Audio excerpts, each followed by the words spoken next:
Sad ću recitovati pjesmu Glad u Crnoj Gori za vreme Austro-Ugarske od Radovana Bećirovića.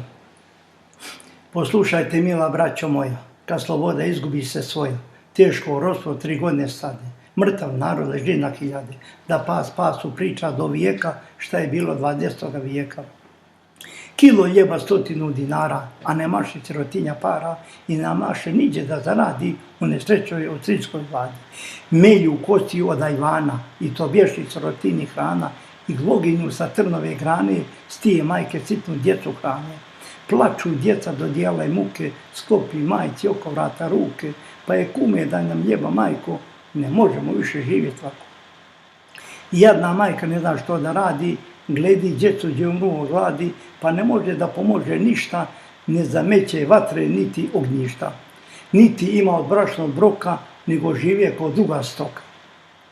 3 godine za to vrijeme crna zemlja ne prima se sjeme, gdje bijaše zasijana njiva, razdijaše trni kopriva.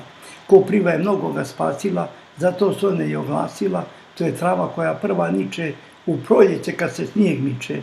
Ima ko magreće uvo, blago tome koje nije kuvo.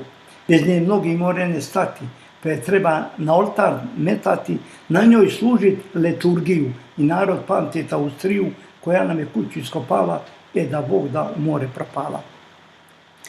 Glad je tada nagonila ljuta, da brat izdao po 100 puta i da svoje izgubi vrline, mnogi mrtav ostao u tvrnine, bez ukopajca mrtne knjige, zato Švabu ne bijaše brige, ni bi crkve, ni bi sveštenika, da sahrane teško od samrtnika, ni da svuče, ni da preobuče, no hitro da ga prije bače, nema za njim niko da zaplače.